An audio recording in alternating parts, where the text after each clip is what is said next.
सुप्रभात सभी को। इस वेबिनार में जुड़ने के लिए धन्यवाद।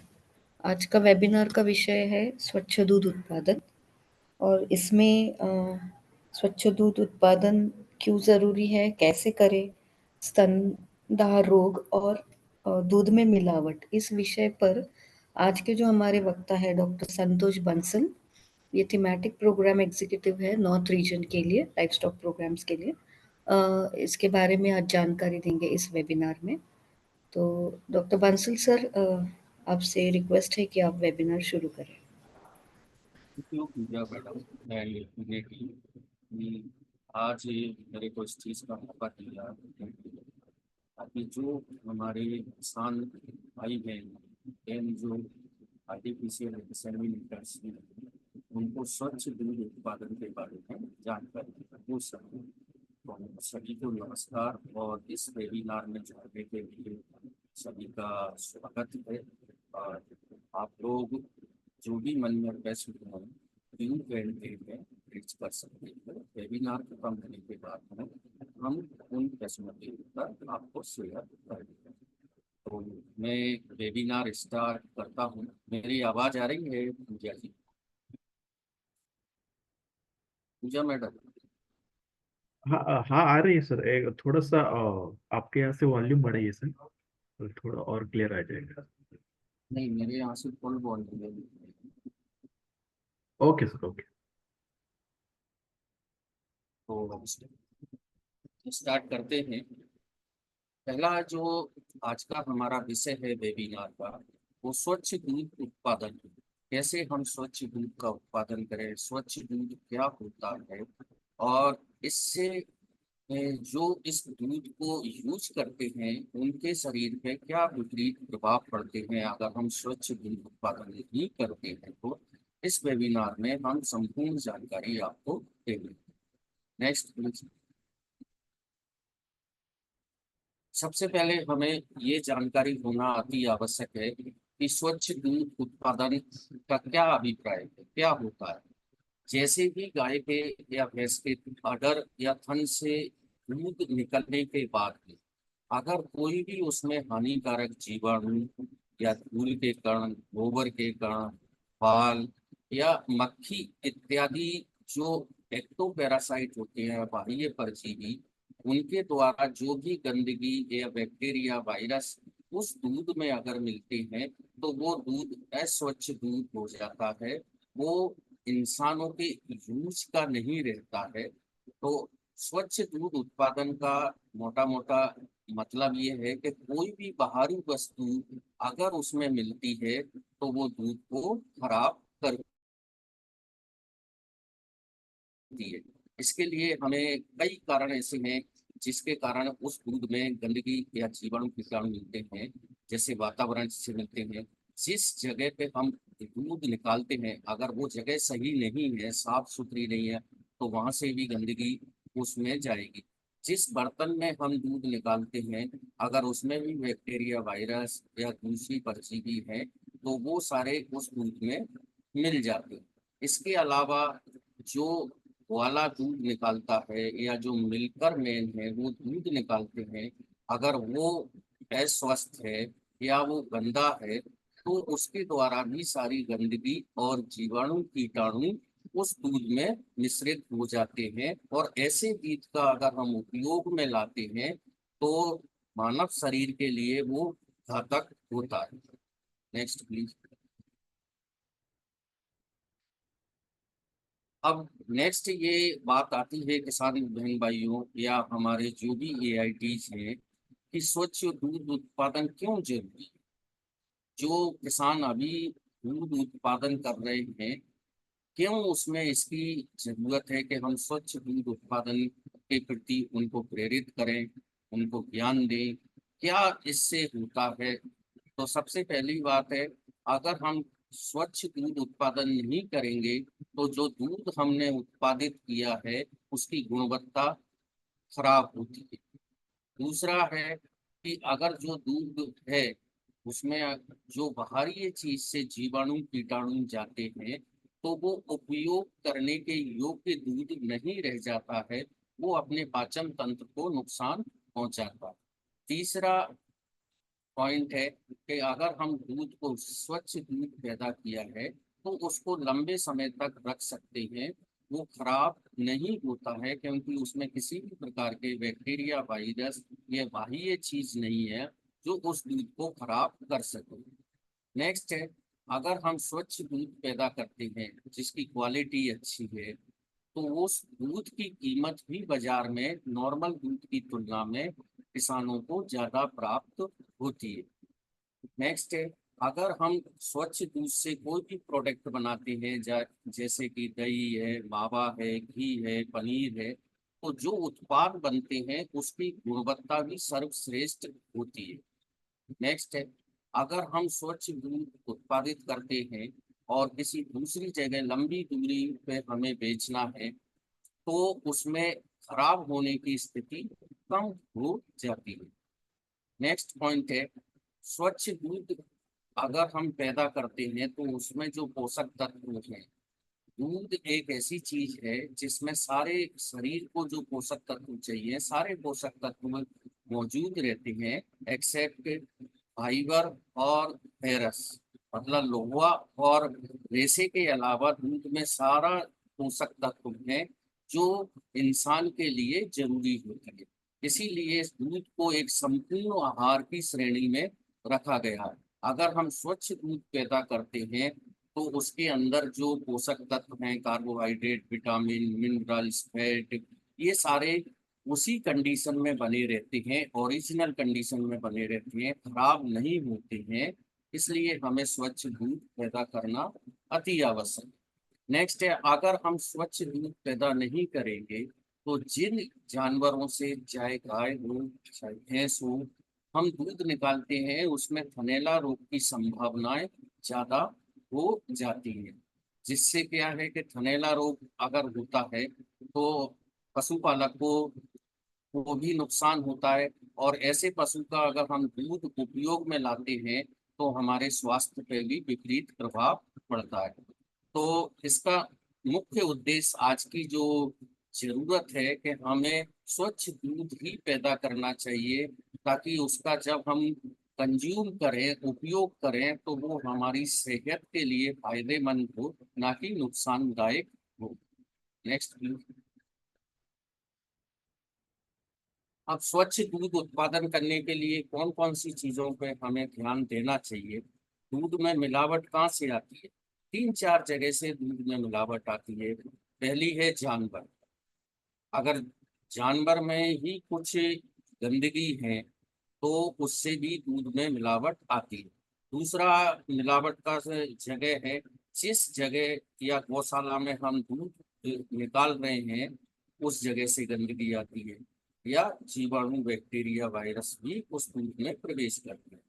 तीसरी, जिस बर्तन में हम दूध निकालते हैं अगर वो बर्तन साफ सुथरा नहीं है तो भी उसमें बीमारी के कीटाणु आने की संभावना है। तो हम स्टेप बाय स्टेप ये आगे पढ़ेंगे और इस वेबिनार के माध्यम से आपको बताया जाएगा कि दूध, स्वच्छ दूध में कहाँ से मिलावट आती है एक एक करके। तो पहला है जानवर। जिस भी जानवर का हम दूध निकालते हैं, चाहे गाय हो, भैंस हो, बकरी हो, जिस जानवर का हम दूध निकालते हैं वो जानवर साफ होना चाहिए। इसके लिए हमें क्या करना चाहिए कि जब भी हम दूध निकालें, जिस भी पशु का दूध निकालें, उसके थनों को थोड़े से हल्के गुनगुने पानी से हमें साफ करना चाहिए। इसके अतिरिक्त अगर जिस जानवर से हम दूध निकाल रहे हैं उसके शरीर में धूल के कण हैं या गोबर है या टूटे हुए बाल लगे हुए हैं तो उस पशु की सफाई भी हमें करना चाहिए ताकि ये सारी चीजें उस दूध में प्रवेश नहीं कर सके। तीसरा है कि सबसे बेस्ट तरीका है आज के परिप्रेक्ष्य में कि अगर हम थनों को धोते हैं तो हम या तो क्लोरीन के पाउडर उसमें मिला के धो सकते हैं, या कम मात्रा में एक लाल दवा आती है, पोटेशियम परमैंगनेट बोलते हैं, उसको उस पानी में मिला करके दूध निकालने से पहले थनों को साफ करें और दूध निकालने के बाद भी उन थनों को अच्छी तरीके से साफ कर सकें, ताकि जो गंदगी थनों में है वो दूध में प्रवेश ना कर सके। नेक्स्ट है, अगर दूध निकालते समय ये विशेष ध्यान देना है कि जो गाय या भैंस की पूंछ है, टेल है, वो पीछे की साइड में, पैरों की साइड में होनी चाहिए, एक तरफ उसको बांध देना चाहिए, ताकि दूध निकालते समय उस पूंछ के द्वारा भी कुछ गंदगी अपने दूध में मिलावट ना हो सके। Next please. दूसरा इम्पोर्टेंट चीज है कि पशु स्वस्थ होना चाहिए।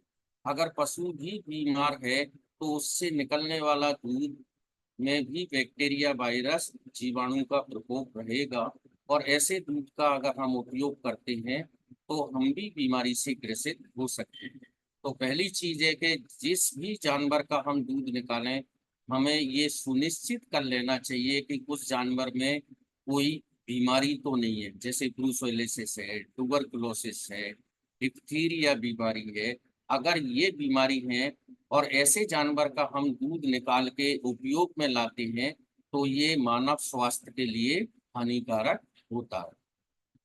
नेक्स्ट है, समय समय पर हमें जिस भी पशु का दूध निकालते हैं उसकी थनों की जांच करना जरूरी है। क्या उसमें कोई कट तो नहीं है, या कट है तो कोई घाव तो नहीं है। अगर ऐसा है तो हम डॉक्टर की सलाह लेकर के उसका ट्रीटमेंट कराएं, एंटीबायोटिक क्रीम लगाएं। जब वो सही हो जाता है तो तब उस थन का हमें उपयोग, उस थन से निकलने वाले दूध का उपयोग हमें करना चाहिए। अगर हम पहले करेंगे तो उसमें इन्फेक्शन निश्चित तौर से आएगा। एक चीज और देखनी चाहिए कि एक सबसे ज्यादा जो हॉलिस्टीन फ्रीजियंस हैं, जर्सी नस्ल की गाय हैं, ये दूध उत्पादन प्रतिदिन ज्यादा देती है। और जो जानवर दूध, जिनका दूध उत्पादन ज्यादा होता है, उसमें मेस्टाइटिस या थनैला रोग होने की संभावना ज्यादा रहती है। तो अगर किसी भी पशु में के थन में थोड़ा सा सूजन है, या उसका थन थोड़ा सा रेड कलर का हुआ है, या छूने पे उसको दर्द होता है, या उससे जो दूध निकलता है उसमें फ्लेक्स निकलते हैं जैसे फटा हुआ दूध, तो ऐसे थन के दूध का हमें उपयोग नहीं करना चाहिए और तुरंत पशु चिकित्सक की सलाह से उसका इलाज करवाना चाहिए। जब वो थनैला रोग से मुक्त हो जाए उसके बाद में ही हमें उस दूध का प्रयोग खाने के लिए करना चाहिए। अगर हम पहले करेंगे तो वो सारे दूध को बेकार कर देगा, और निश्चित तौर पे मानव को भी या हम लोगों को उस बीमारी का शिकार होना पड़ेगा। नेक्स्ट। तीसरा पॉइंट है, स्वच्छ दूध उत्पादन करने के लिए जो व्यक्ति दूध निकालता है उसका स्वास्थ्य भी अच्छा होना चाहिए और वो साफ सुथरा भी होना चाहिए। पहला तो क्या है कि अगर कोई ग्वाला है या मिल्कर मैन है जो दूध निकालते हैं, अगर उसको कोई बीमारी है, जैसे श्वास की बीमारी है या दूसरी बीमारी है, तो अगर वो व्यक्ति दूध को निकालेगा तो उसके शरीर के कीटाणु, जीवाणु उस दूध में प्रवेश करेंगे, और जो भी लोग उस दूध का उपयोग करेंगे वो दूध के माध्यम से वो कीटाणु, जीवाणु दूसरे स्वस्थ मनुष्य के शरीर में भी प्रवेश करके उसको नुकसान पहुंचाएंगे। नेक्स्ट है, जो व्यक्ति दूध निकालता है उसके कपड़े स्वच्छ होने चाहिए, ढीले ढाले कपड़े नहीं होने चाहिए, कसे हुए कपड़े होने चाहिए। जैसे आप इस फोटोग्राफ में देख रहे हो कि ये महिला मिल्किंग करती है, तो उसने कैप भी पहन रखी है, एप्रेन भी पहन रखा है, मास्क भी पहन रखा है, और अपने हाथ को साबुन से धो करके नैपकिन से बहुत साफ कर रही है।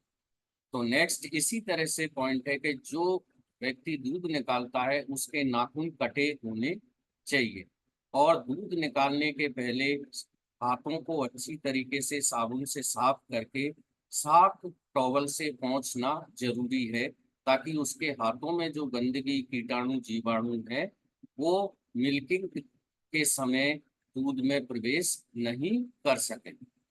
नेक्स्ट है, कि जो व्यक्ति दूध निकालता है तो दूध निकालते समय खांसे नहीं, भूखे नहीं।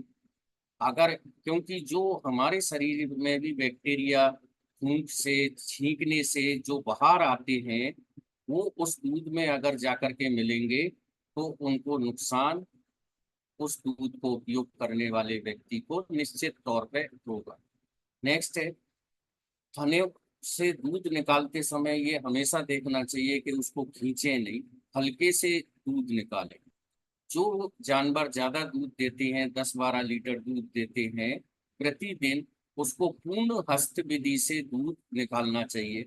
और जो जानवर कम दूध देते हैं, 2-3 लीटर दूध देते हैं, उनको चुटकी विधि से दूध निकालना चाहिए। क्योंकि ये दोनों ही विधि अच्छी मानी गई है। तीसरी विधि एक है नकलिंग, उसमें हम अंगूठा अंदर की साइड में करते हैं और दूध निकालते हैं। अगर ऐसे दूध निकालेंगे तो इसमें जानवर के थन खराब होने की संभावनाएं बढ़ती जाती है, क्योंकि जो हमारे अंगूठा है उसकी हड्डी है, वो डेली उस जानवर के थन पर चुभेगी, तो धीरे धीरे वहां पर ट्यूमर या फाइब्रोसिस हो जाएगा, जिसके कारण वो थन खराब हो जाता है। Next please. Next 4th number का स्टेप है कि जिस बर्तनों में हम दूध निकालते हैं वो कैसा होना चाहिए। तो पहली बात, जब हम जिस भी चीज में दूध निकालते हैं, उस बर्तन का ऊपर का हिस्सा सकड़ा होना चाहिए, कम चौड़ा होना चाहिए, और नीचे का हिस्सा चौड़ा होना चाहिए।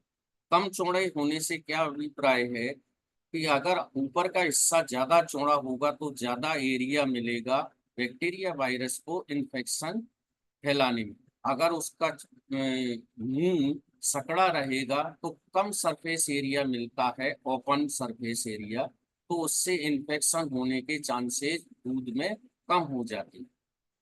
दूसरा, ऐसे बर्तनों का उपयोग नहीं करना चाहिए जिसमें जंग लगी हो या उसकी सही ढंग से साफ सफाई नहीं हुई है। अगर ऐसे बर्तन में हम दूध निकालते हैं तो ये दूध को खराब करेगा आगे चलकर। नेक्स्ट चीज है, जिन बर्तनों में हम दूध निकालते हैं, आप उसको डिटर्जेंट, साबुन, सर्फ से साफ किए। नहीं तो एक सॉल्यूशन आता है मार्केट में जो स्पेशल दूध के बर्तनों को साफ करने के लिए होता है, टी पोल उसका नाम है। अगर हम उसका उपयोग करके अच्छी तरीके से बर्तनों को साफ करके उल्टा करके जमीन पे रखें धूप में, ताकि उसमें जो दूसरे बाह्य परजीवी हैं, जैसे कीड़े मकोड़े, सर्प है, ये उस बर्तनों में गंदगी या वायरस बैक्टीरिया ना डाल सके। Next please. नेक्स्ट आता है कि हमने सारे स्टेप का फॉलो अप किया है, लेकिन जिस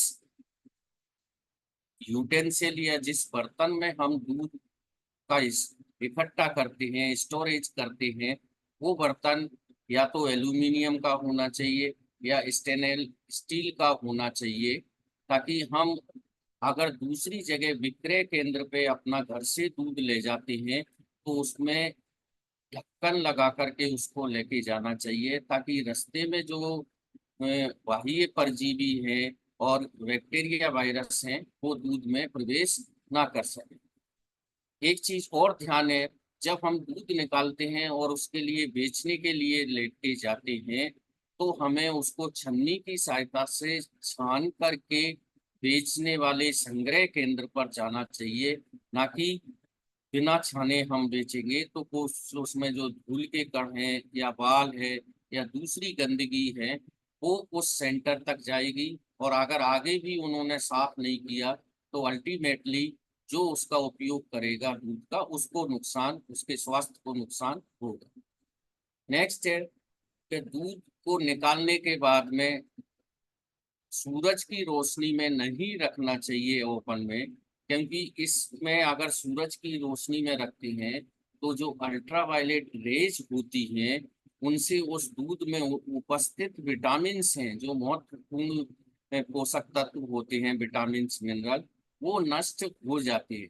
फिर उस दूध की गुणवत्ता कम हो जाती है, उसकी पौष्टिकता कम हो जाती है।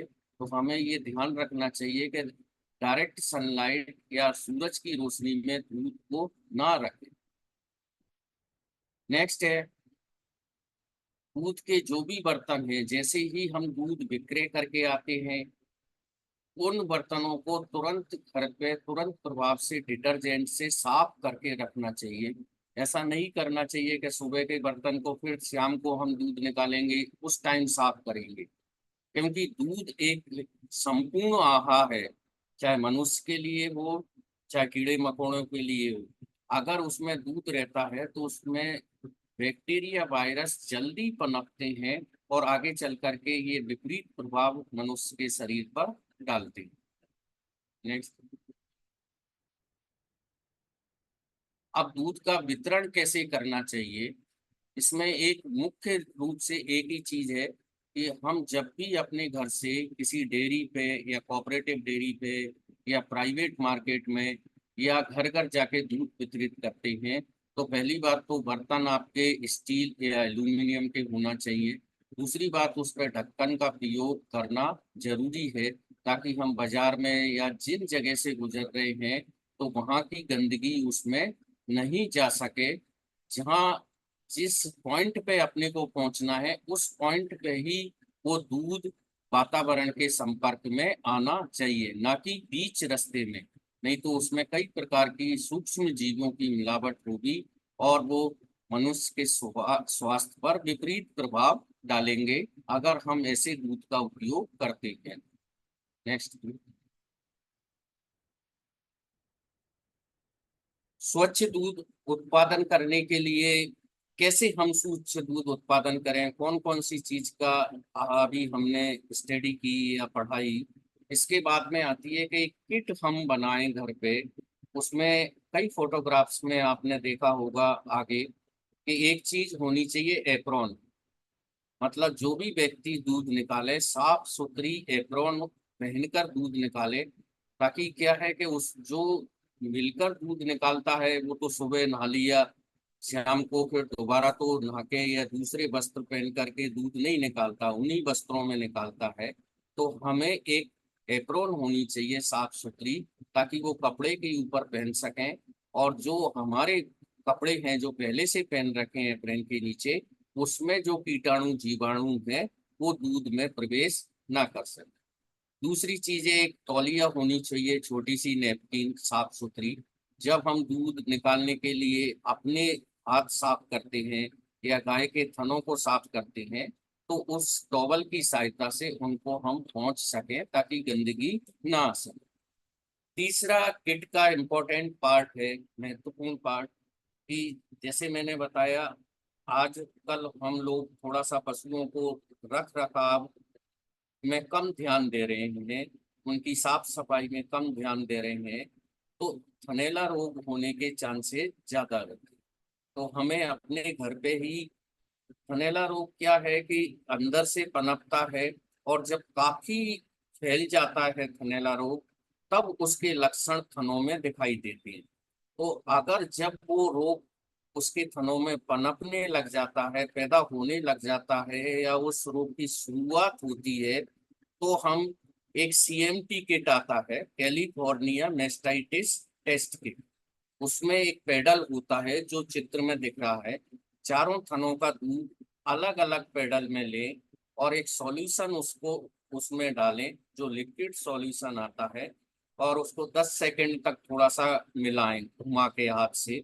अगर उस किसी भी थन में अगर थनैला रोग होने की संभावना है, तो उसमें थोड़े से फ्लैंक्स बन जाएंगे, थोड़ा सा रेसे जैसा दूध दिखेगा, फटा हुआ जैसा दूध दिखेगा।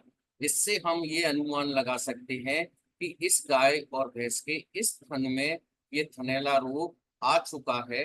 अब हमें समय से इसका इलाज करवाना है ताकि ये समय पे सही हो सके।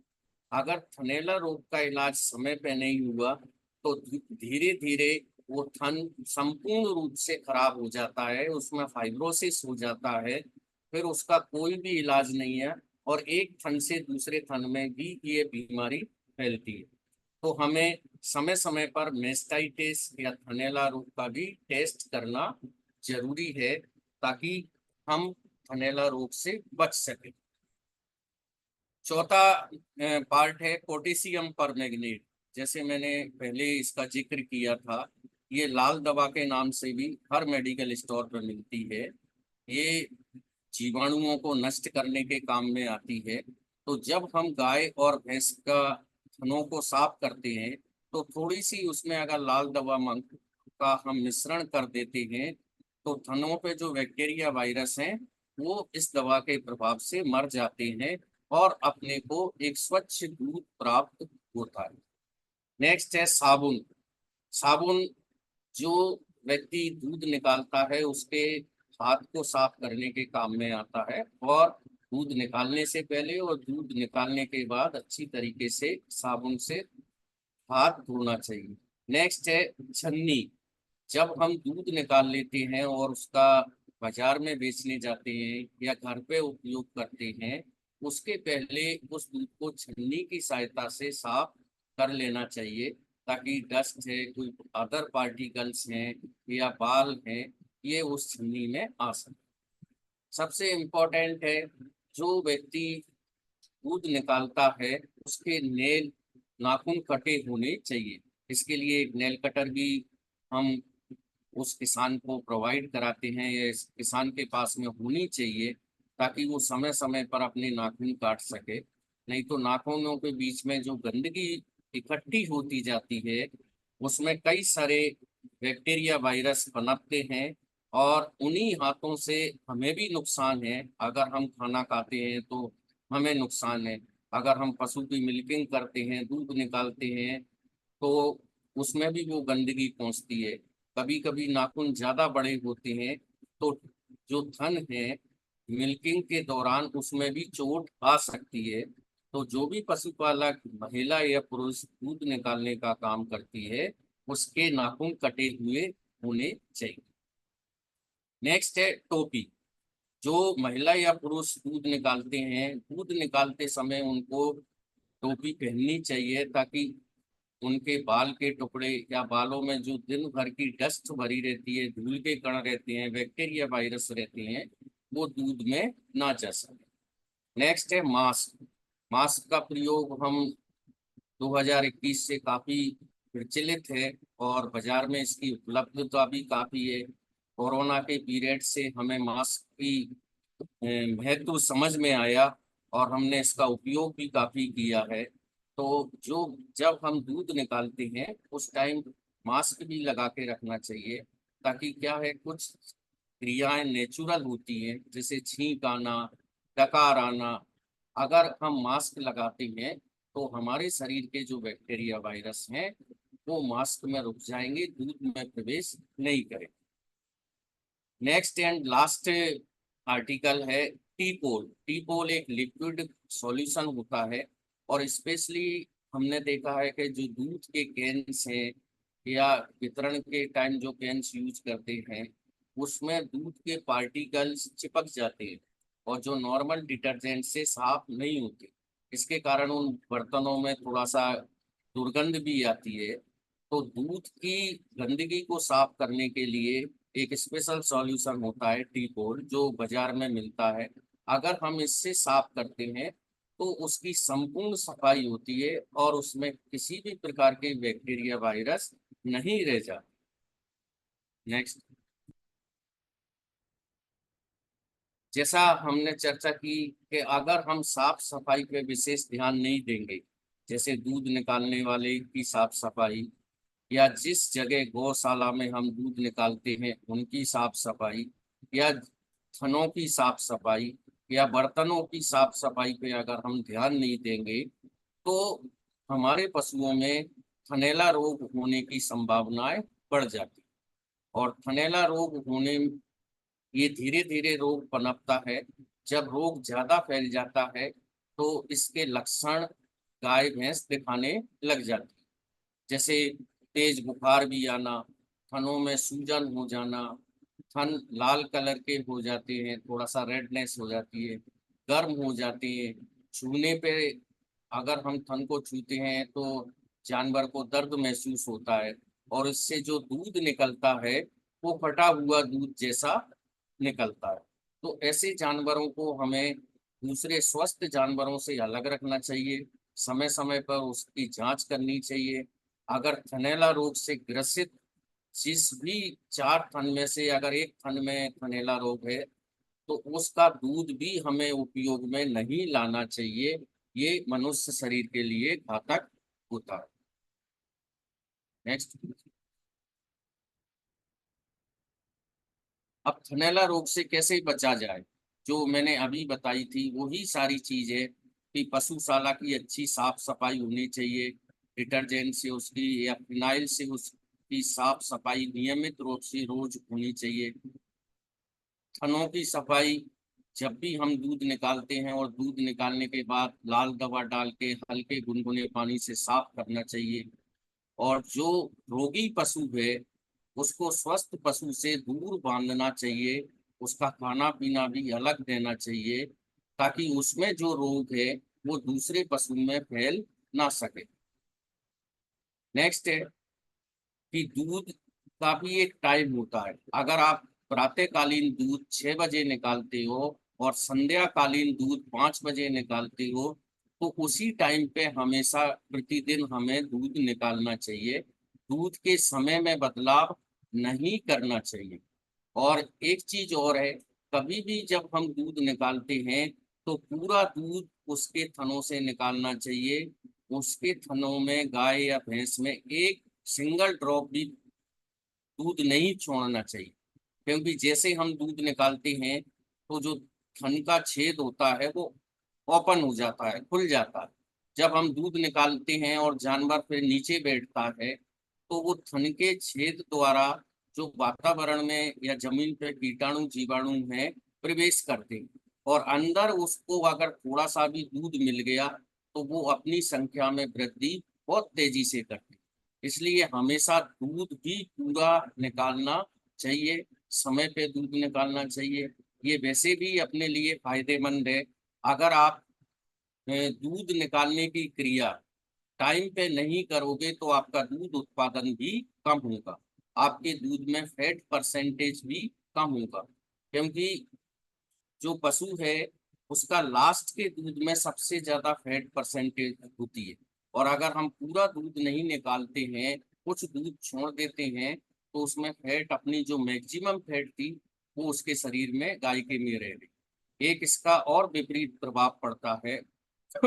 अगर आपने संपूर्ण दूध नहीं निकाला तो अगले दिन पशु कम दूध देने लग जाएगा। इसलिए हमेशा कहा गया है कि दूध पूरा संपूर्ण निकाल लेना चाहिए। और दूध का भी एक टाइमिंग है, 5 से 6 मिनट के बीच में ही हमें दूध निकाल लेना चाहिए।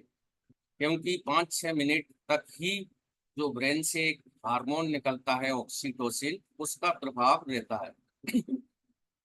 उसके बाद में उसका प्रभाव कम हो जाता है तो दूध वापिस थनों से अडर में चला जाता है, जिसमें सबसे ज्यादा फैट वो अपने को नुकसान होता है। नेक्स्ट नुकसान है, नेक्स्ट डे वो दूध और कम देगी। तो कंप्लीट मिल्किंग करना चाहिए। दूध निकालने के बाद में जो भी रोगी पशु है उसको स्वस्थ पशु से दूर रखना चाहिए। और कभी भी रोगी पशु का दूध उपयोग में नहीं लाना चाहिए, चाहे वो धनेला से ग्रसित हो या दूसरी बीमारी से ग्रसित है, तो हमें उस दूध का उपयोग नहीं करना चाहिए, क्योंकि उसमें भी बैक्टीरिया वायरस आ जाते। Next please.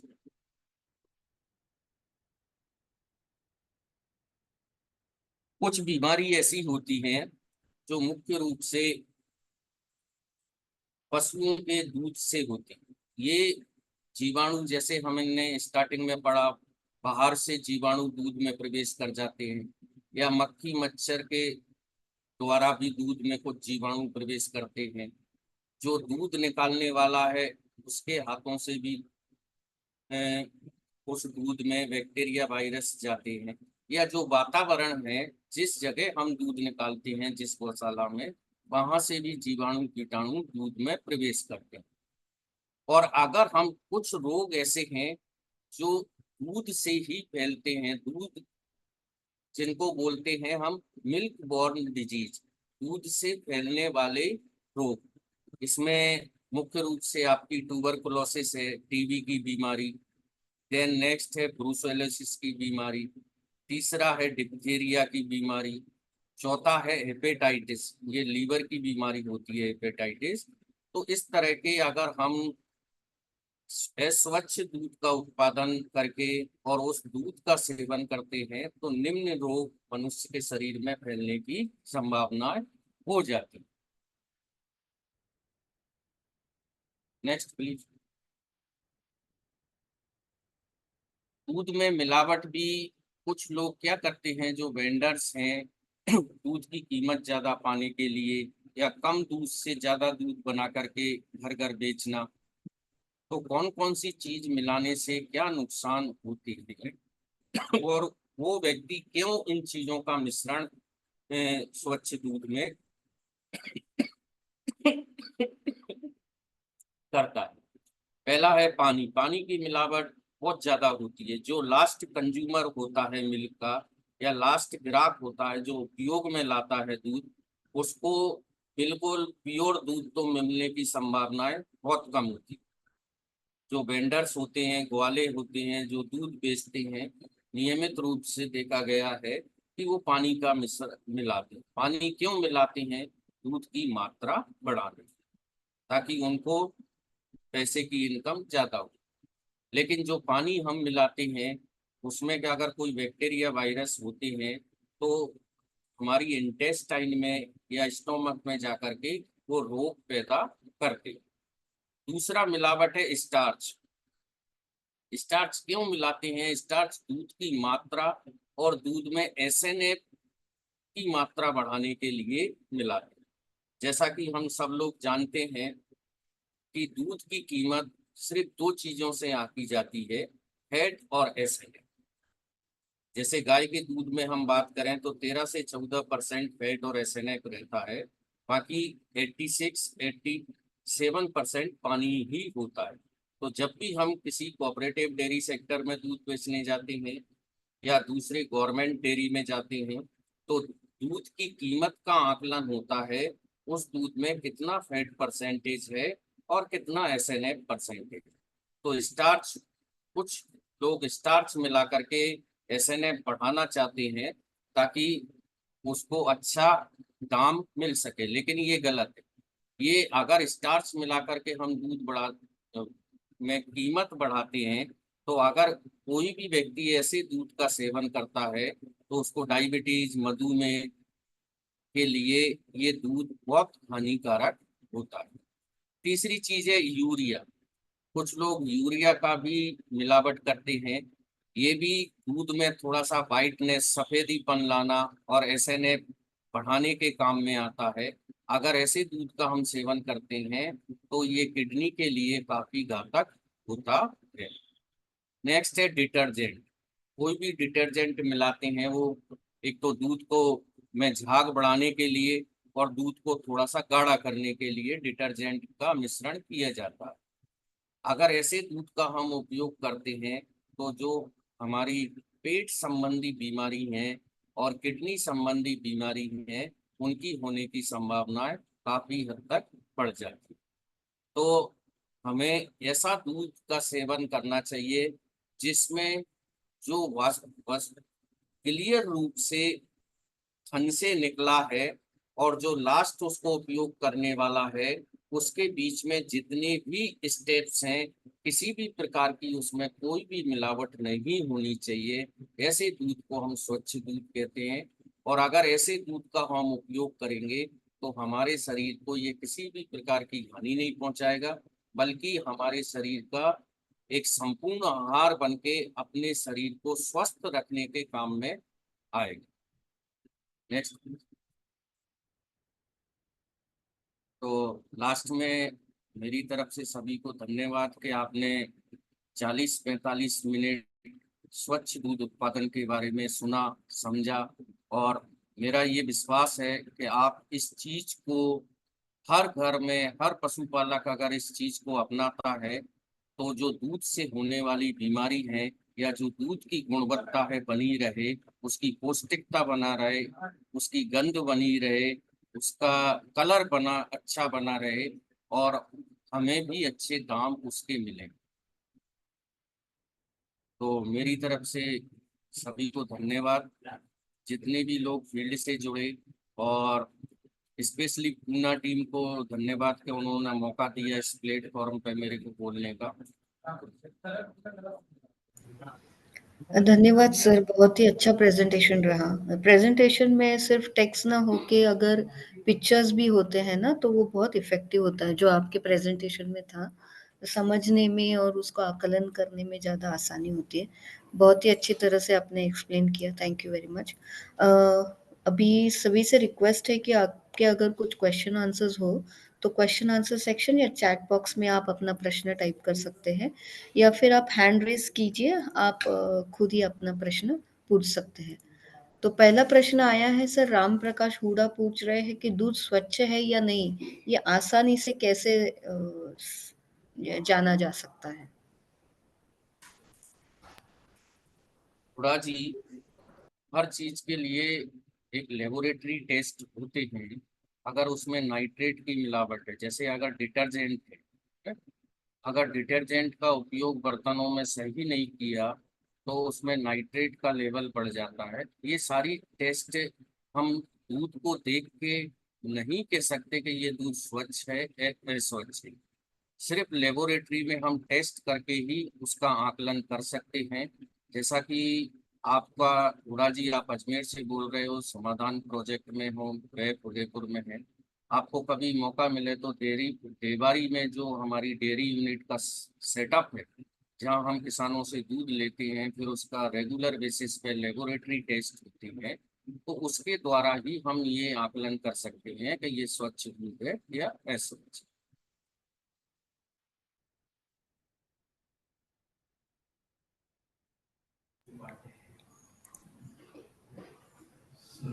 सुरभि, अनम्यूट करिए और आपका प्रश्न पूछिए। हाँ, गुड गुड मॉर्निंग सर।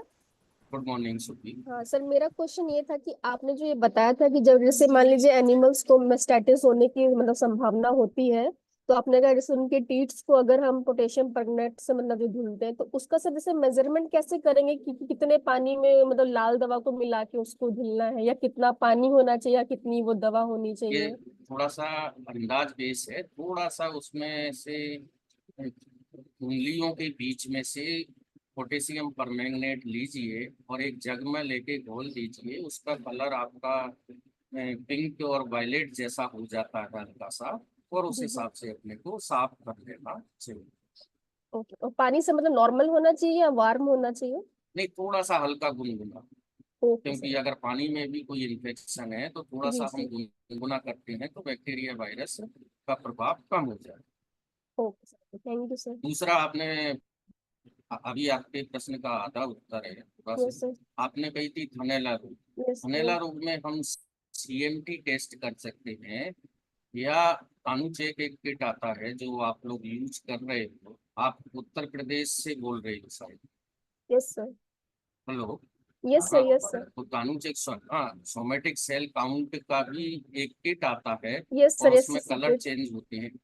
उससे भी हम अंदाजा लगा लेते हैं। अगर 5 लाख से ऊपर सोमेटिक सेल काउंट है तो इट मीन्स उसमें चांसेज अब मेस्टाइटिस होने के इंक्रीजिंग ट्रेंड में है, मतलब आगे चल के उसमें मेस्टाइटिस हुई। Yes sir. Okay sir. Okay. Okay. Irfan Mohammad, unmute करिए और आपका प्रश्न पूछिए।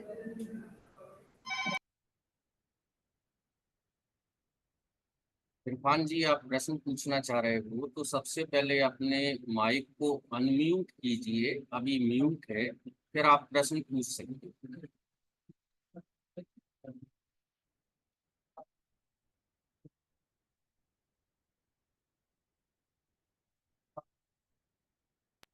सर, तब तक हम दूसरा प्रश्न लेते हैं। सिद्धलिंग भालेकर पूछ रहे हैं कि दूध बॉईल करने से उसकी पौष्टिकता तत्व कम हो जाते हैं क्या?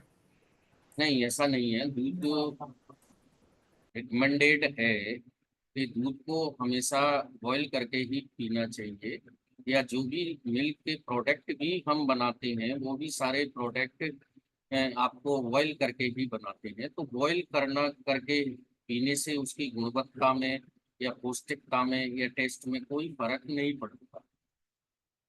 बल्कि अगर हम रॉ मिल्क पीते हैं तो चांसेस रहते हैं, अगर वो पास्चुराइज्ड मिल्क नहीं है तो उसमें बैक्टीरिया वायरस का लोड ज़्यादा होता है, और अगर हम रॉ मिल्क को पीते हैं तो वो अपने लिए हानिकारक हो सकता है।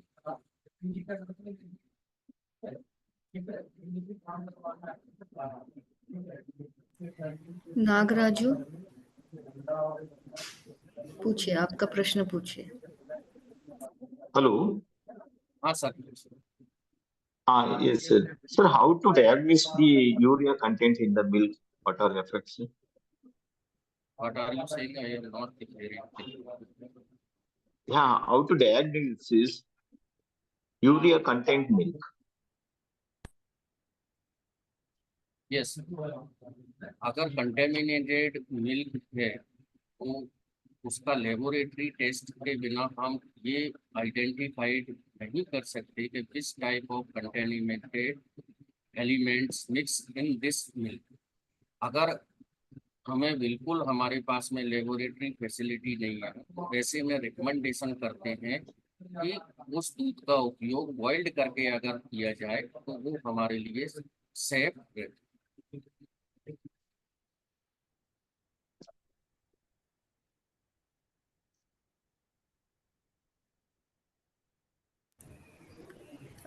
गोपाल जोशी, डॉक्टर गोपाल जोशी, आपका प्रश्न पूछिए। अनम्यूट करिए और आपका प्रश्न पूछिए।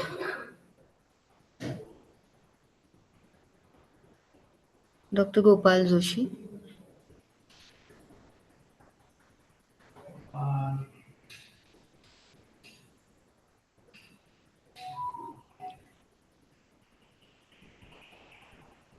डॉक्टर गोपाल जोशी, आपने हैंड रेस किया है। आपको अगर प्रश्न पूछना है तो अनम्यूट करिए और प्रश्न पूछिए। तब तक अगर किसी के प्रश्न हैं तो चैट या क्वेश्चन आंसर सेक्शन में टाइप करिए।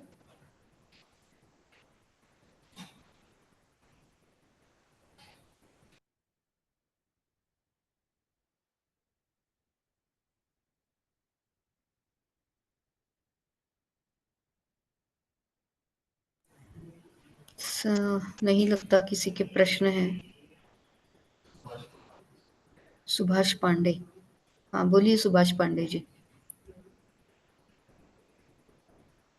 अनम्यूट करिए, आपका माइक ऑन करिए और बात करिए।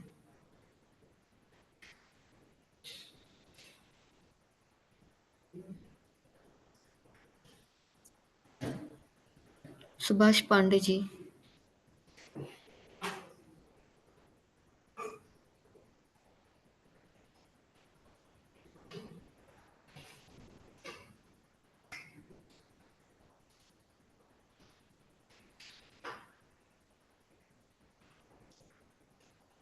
नहीं सर, नहीं पूछ रहे प्रश्न। सर लगता नहीं किसी के और प्रश्न हैं। Yes yes. लेकिन अगर वो अभी नहीं पूछ पा रहे किसी रीजन से तो मैं रिक्वेस्ट करती हूँ सर आपको कि आपका ईमेल एड्रेस आप चैट में डाल दीजिए। तो अगर उनको कुछ प्रश्न है या फिर आपसे पीपीटी चाहते हैं तो आप लोग डॉक्टर बंसल जी को ईमेल कर सकते हैं और वो शेयर करेंगे, आपके क्वेश्चंस भी आंसर करेंगे और आपको अगर प्रेजेंटेशन चाहिए तो वो भी दे देंगे।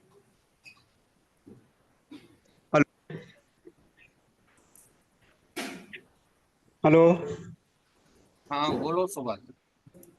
सर मैं ये पूछ रहा हूँ कि दूध जैसे हमारे गाय का कुछ जानवरों को ऐसा दूध बिल्कुल मिठास कम रहता है, तो क्या कोई बीमारी की वजह से सर मिठास कम होता है, क्या उसका वैसे ही रहता है सर? नहीं, बीमारी की वजह से ऐसा नहीं है।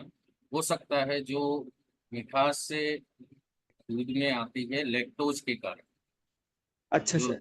लैक्टोज शर्करा है, कार्बोहाइड्रेट है। कार्बोहाइड्रेट अगर हम फीडिंग में कार्बोहाइड्रेट कम इंटेक कराएंगे तो उसमें लैक्टोज कम बनेगा, तो उसका थोड़ा सा जो लेबर होता है, टेस्ट होता है उनकापन, वो कम होता है। यस मेन यस मेन चीज निर्भर करता है फीडिंग पर। आप किस टाइप की फीडिंग, उसको अगर बैलेंस डाइट दे रहे हो जिसमें कार्बोहाइड्रेट, आपके प्रोटीन, फैट, मिनरल, विटामिन और सॉल्ट, अगर ये हम नियमित रूप से एक बैलेंस डाइट के रूप में दे रहे हैं तो उसका अच्छा दूध निकलेगा। सर। हेलो। हाँ बोलिए सुभाष। एक हमारे गाय के थन में जैसे बिल्कुल सूजन आ जाती है, तो जैसे मैसेटिक हो गया, मतलब कि तो सूजन बहुत ज्यादा हो जाती है, उसमें बाहर निकलने ब्लड निकलने लगता है। देखो, ब्लड निकलना, सूजन आना, ये अलग डिजीज है। मेस्टाइटिस के कारण ब्लीडिंग नहीं होती है, हो सकता है उसके टीथ में इंजरी हुई है, कोई चोट हुई है, या दूसरे बैक्टीरिया वायरस के कारण ब्लीडिंग आती है। अदरवाइज मेस्टाइटिस में ब्लीडिंग नहीं आती। यस, ठीक है सर। इसका सर कोई सोल्यूशन ऐसा कुछ?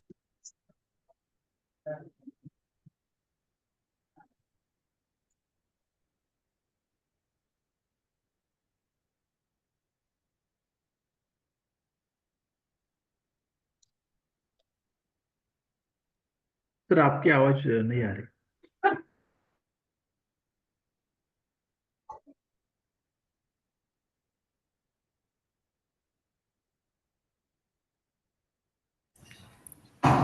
बंसल सर, आपकी आवाज नहीं आ रही है।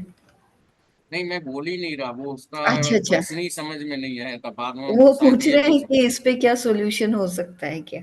सॉल्यूशन, हम लोग ट्रीटमेंट सेक्टर में नहीं है। अगर ऐसा है तो नज़दीकी जो वेटनेरियन है गवर्नमेंट के, उनको बुला के दिखाया जाए, क्योंकि बिना देखे हुए किसी भी चीज़ का ट्रीटमेंट नहीं होता ना, रिकमेंडेशन।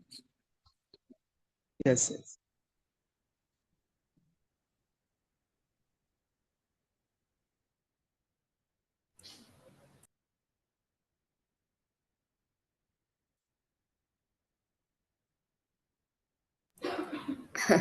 सर, फीड के बारे में प्रश्न आया है सर, सुबह शाम कितना चारा खिलाना चाहिए। देखो, ऑन एंड एवरेज अगर एक एडल्ट एनिमल है और 8 से 10 लीटर दूध देती है, तो उसको 3 से 4 केजी सूखा चारा देना चाहिए, 20 से 25 केजी हरा चारा देना चाहिए। और उसके शरीर को चलाने के लिए, बॉडी को मेंटेनेंस के लिए 1 किलो कंसंट्रेट देना चाहिए। अगर वो दूध 8 किलो देती है तो प्रति 1 किलो दूध के लिए 400 ग्राम हमें कंसंट्रेट देना चाहिए। सपोज दैट अगर वो 8 किलो दूध दे रही है तो 3 किलो 200 ग्राम दूध, 3 किलो 200 ग्राम उसके कंसंट्रेट उसके मिल्क प्रोडक्शन के लिए चाहिए, 1 केजी उसके बॉडी के लिए चाहिए। तो प्रतिदिन उसको 4 किलो 200 ग्राम तो कंसंट्रेट चाहिए, और 3 से 4 किलो राई, और 20 से 25 केजी उसको हरा चारा। दोनों इक्वल पॉइंट में, ये पर डे की डाइट है, not way morning and evening.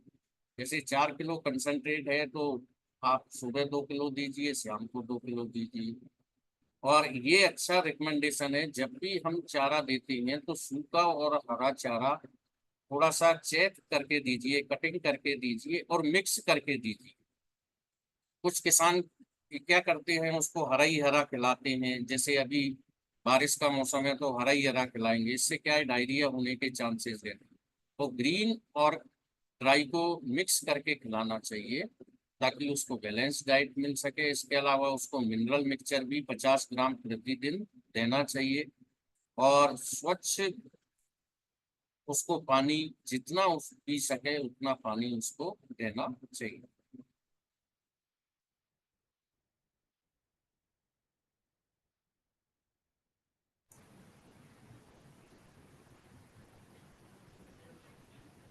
A B झाला गुजरात से है, जामनगर। वो पूछते हैं कि हम पशु सखी है, उसको गुजराती में इसके बारे में मटेरियल मिल सकता है क्या? नहीं, ऐसा है। एक्चुअली मैं हिंदी भाषी हूँ, राजस्थान। मेरे को गुजराती लिखना नहीं आती है, और मेरे अनुसार गुजरात में भी वेब का काम है, तो अभी तक शायद गुजराती में ऐसा लिटरेचर नहीं बना है। मैं ये गुजरात टीम को शेयर कर देंगे हम लोग, अगर वो इसको गुजराती में ट्रांसलेट करते हैं तो आपके लिए हम अवेलेबल करा सकते हैं।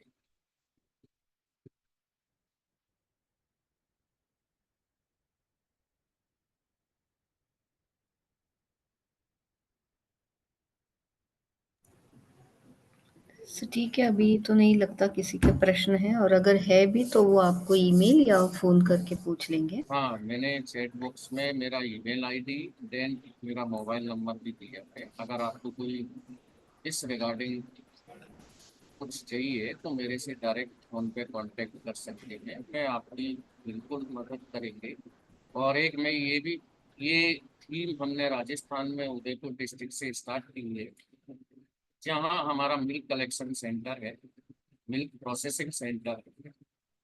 वहाँ हम क्लीन मिल्क प्रोडक्शन ही कर रहे हैं और उसी को परचेज कर रहे हैं।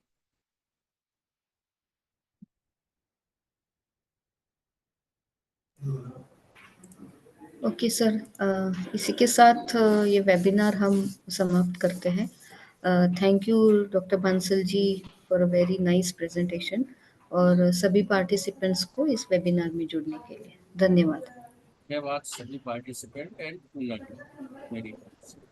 Thank you sir, thank you. Okay, thank you. Thank you sir.